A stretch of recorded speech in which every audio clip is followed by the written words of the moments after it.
Hello दोस्तों, नमस्ते। मेरा नाम देवेंद्र। टारगेट पीसीएस ओनली में आपका स्वागत है। आज हम बात करेंगे इलाहाबाद हाई कोर्ट का आरओ एआरओ की वैकेंसी आने वाली है, ठीक है ना। दिसंबर के लास्ट वीक या ये मान के चलो जनवरी के फर्स्ट वीक, यहाँ पे मोस्ट प्रोबेबली चांस है कि RO ARO Allahabad high court की वैकेंसी आने को है, ठीक। अगर दिसंबर लास्ट वीक तक जो है वैकेंसी आ जाती है तो मान के चलो मार्च के लास्ट तक जो एग्ज़ाम ले लेंगे, ठीक। करीब करीब 3 महीने के अंदर में ये एग्ज़ाम ले लेते हैं, नोटिफिकेशन जिस दिन आता है उसके, ठीक है। लेकिन आज हम बात करेंगे जो है इसके सिलेबस के बारे में, ठीक है ना। अब तक का सिलेबस क्या रहा है और अब क्या चांस है सिलेबस के आने के, ठीक है। एक एक चीज़ को ध्यान से सुनना, ठीक है। देखो, जब 2021 से पहले जो एग्ज़ाम हुआ था, एक्चुअली 2021 में नोटिफिकेशन आया था, ठीक है, और 2022 में पेपर हुआ था, ठीक है ना। लास्ट का तब से अभी नहीं आया। और उससे पहले जो एग्जाम हुए उस प्रकार उस तक जो है सिलेबस क्या था, तो यहाँ पे देख लेते हैं। उस समय जो है पेपर ऑफलाइन हुआ करता था, ध्यान से सुनना, ऑफलाइन होता था, ठीक है ना। और टोटल जो क्वेश्चन थे वो आपके थे 200 क्वेश्चन, ठीक है। 200 क्वेश्चन में किस जो है सब्जेक्ट से कितने प्रश्न थे वो देख लेते हैं।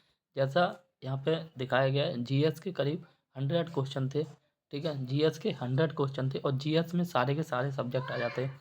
जैसे हिस्ट्री है, पॉलिटी है, जियोग्राफी, इंडियन जियोग्राफी है और वर्ल्ड जियोग्राफी है। फिर साइंस है, साइंस में तीनों साइंस, फिजिक्स, केमिस्ट्री, बायोलॉजी, ठीक है। एनवायरनमेंट है, इकोनॉमिक्स है, यूपी स्पेशल है, करेंट अफेयर, ये सारे जो है 100 क्वेश्चन होते हैं, ठीक। इसके बाद बात करें हिंदी की, तो हिंदी में करीब जो है 10 क्वेश्चन थे। मैथ की बात करें 10 क्वेश्चन थे और रीजनिंग के 10 क्वेश्चन, यानी कि मैथ और रीजनिंग के टोटल करीब 20 क्वेश्चन थे, ठीक। वही बात करें इंग्लिश की, तो इंग्लिश की में जो है उस समय 50 क्वेश्चन थे एंड कंप्यूटर के 10 क्वेश्चन थे और मिसलिनियस, ठीक है। कुछ ऐसे होते हैं, स्टैटिक जी के आ गया, ठीक है। इन्वायरमेंट का कोई ऐसा क्वेश्चन आ गया जो किसी जो है पुराना क्वेश्चन है, ठीक है ना। या फिर मान के चलो किसी ऑर्गेनाइजेशन से पूछ लिया, वो मिसलिनियस में काउंट कर लिया जाता है और जिसके करीब 10 क्वेश्चन थे। तो इस प्रकार से जो है टोटल क्वेश्चन जो थे ये थे आपके 200 क्वेश्चन हुए, ठीक है। जब 2021 में नोटिफिकेशन आया और 2021 के बाद 22 में जब पेपर हुआ, सब कुछ सेम था, ठीक है। सब कुछ सेम था, ठीक है। लेकिन एक चीज़ चेंज हुई, वो है इंग्लिश। उस समय इंग्लिश में 50 क्वेश्चन थे, ठीक है ना। और 2021 में जो पेपर हुआ था उसमें क्वेश्चन आए इंग्लिश के मात्र 10, ठीक है। यहाँ पे एक बहुत बड़ा डाउट है, और वही सॉरी, इतना जो है 40 क्वेश्चन का किस प्रकार से क्यों मतलब गैप हुआ है, ठीक है। जब नोटिफिकेशन आया था, ध्यान से सुनना, तो नोटिफिकेशन में जो है इंग्लिश के बारे में या ये कह सकते हैं कि सिलेबस के बारे में स्पष्ट रूप से नहीं लिखा गया था कि कौन से सब्जेक्ट से कितने प्रश्न पूछे जाएंगे, बस सब्जेक्ट दे रखे थे, ठीक।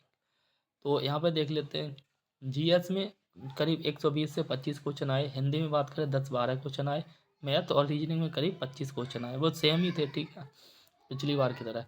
बस इंग्लिश में जो है 10 क्वेश्चन आए मात्र।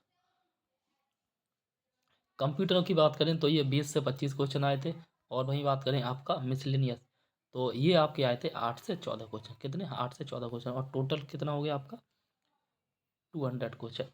इसमें जो है एक मोस्ट इम्पोर्टेंट चीज़ है, या ये कह सकते हैं अच्छी चीज़ है, वो है इसमें नेगेटिव मार्किंग नहीं है। नेगेटिव मार्किंग नहीं है, ठीक है। एक चीज़ और मैं आपको बता देता हूँ, वो ये कि इसमें जो है आरओ का पेपर अलग दिन होगा, एआरओ का पेपर अलग दिन होगा। दोनों का सिलेबस एक ही होगा, ध्यान से सुनना, दोनों का सिलेबस एक ही होगा। आरओ का पेपर अलग दिन होगा, एआरओ का पेपर अलग दिन होगा। मान के चलो आरओ का पेपर आपका अच्छा नहीं होगा, तो एआरओ में जो है चांस रहता है कि शायद इसका पेपर अच्छा चला जाए, ठीक है ना। तो दोनों की अपॉर्चुनिटी जो है अलग अलग मिलेगी। इसमें जो ऑनलाइन पेपर होगा, एक चीज़ और बता लूँ, ऑनलाइन पेपर होगा, ठीक है। हालांकि पता भी होगा, ऑनलाइन पेपर के तुरंत बाद उसी सिस्टम पे आपको 15 से या 20 मिनट के बाद जो है आपको टाइपिंग करा दी जाएगी, ठीक है। तो इसमें एक जो है लूप होल है, ऐसे मान सकते हैं। अगर आपने जो है पेपर की अच्छे से तैयारी कर ली है, ठीक है, और तैयारी के बाद आप पेपर देने गए, ठीक है, टाइपिंग आपकी ख़राब है, ठीक, टाइपिंग आपकी ख़राब है, तो जो है आपका पूरी मेहनत पे पानी पड़ जाएगा। तो कहने का मतलब ये है कि तैयारी के साथ जो है आप टाइपिंग भी करते रहना, ठीक है, टाइपिंग भी करते रहना, टाइपिंग करते रहोगे और इधर जो है तैयारी हो गई, तभी चांस है, ठीक।